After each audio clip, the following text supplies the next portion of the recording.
Hi, I'm Betsy from Payable Apps, and today is our first installment of showing you ways that you can use Payable Forms for your school as a teacher or an admin. Today, I want to walk you through how to make a really easy field trip form for your next trip. Let's go. First of all, you're going to want to download the Payable Forms add-on in the Google Workspace Marketplace. It's totally free to download. You can just hit install. Obviously, I already have it installed. It'd be weird if I didn't. If you want a full rundown of everything, we have tons of resources on our YouTube channel and lots of how-to videos, but I'm going to keep this one quick for today. After you've installed Payable Forms, you're definitely going to want to head over to our templates. So we have lots of templates pre-created for everybody to use. They're really, really easy to kind of update and edit. So I'm going to go to the school section because we have tons of stuff here. And we're going to go to the school field trip form. This will ask you if you want to make a copy. Go for it. Perfect. So this will save just to your regular Google Drive. And you can see here that it kind of has some stuff outlined for you. There are some notes that you kind of need to remove. So this gives you a link to where our videos are on the FAQ page and any other information that you might need. So there's some pre-filled in dates here. So let's say you were actually using this, when, where, departure time, and the total price for this field trip. So in here, you can see that there's already some information filled in. So we're going to need to collect an email, which is very important. You're going to need a student's full name, maybe their grade. In the next section, we have full emergency and parent information. So we have contact numbers. We have any allergies or medical conditions that need to be outlined. Section 3 does have a waiver that needs to be agreed to by the parent when they're filling this out. And then we have the field trip order. So in this, we can take this out here and have this as our $50 item. So the key to Payable Forms is you're going to want to have the item that you're purchasing. So in this case, the March 22nd ROM field trip, $50. If you want to update this to anything, so say you want to have it as $60, you're good to go. So here's your form all filled out. You can add other options. So say there was a $100 option or anything along those lines, you can go for that too. So the key to making this a payable form is going to this add-on right here, which will have your Payable Forms add-on. You can click enter, and you're going to make this form payable. So once you've made the form payable, you can see that you get a new menu on this side. So step 1 is to auto-configure form and sheet. You can hit enter on that. So you can see here that a few things have been added and we are good to go. And it gives you a link to the connected Google Sheet that will have your responses. So that's all good.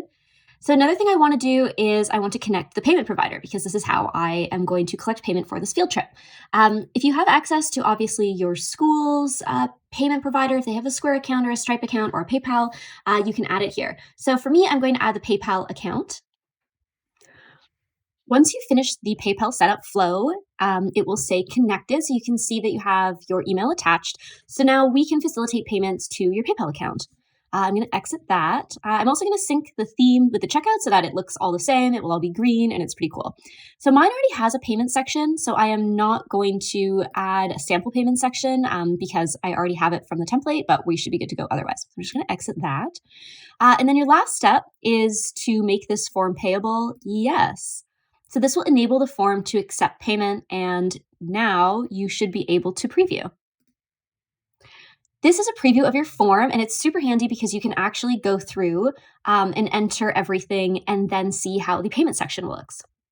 So let's fill it out. We have email, full name, and let's say that I'm in the grade 8 Miss Torrance class. Hit next. We can go through the emergency contact info. So we have Fred, no allergies, emergency contact, and emergency contact number. Hit next. Now we have the waiver and release, so read through all of this, and obviously you can upload whichever one that your school already has on file. Hit I agree. Next. And we'll be getting the March 22nd ROM field trip. Select. And I do want a copy of my responses, so I'm going to hit submit. Here's the time when we are going to be led to the checkout, so just click this to continue. We have this, $60 Canadian. I have my information in already. You can update the email, etc. And then we have some test cards here that you can play with too. So pick one of these and you can enter it in the payment options below. So I'll cover up these payment details because TikTok gets a little mad if you keep them. But after you fill this out with the test info, you can hit pay with MasterCard and it will validate. Perfect. So here you're led to the test receipt page and you're good to go. So the response that you just gave in your test form will live here in the payment response form. So you can see all the information and that it has been paid in test mode, but it will have the credit card, a short amount of details, which can help if you need to refund for any reason as well. After you've turned off test mode, your form will be live and you can send it out to parents or students so that they can pay or order whatever it is that they need to. I hope that helped a little bit today. If you guys have any questions at all, you can find us at payableapps.com. Thanks.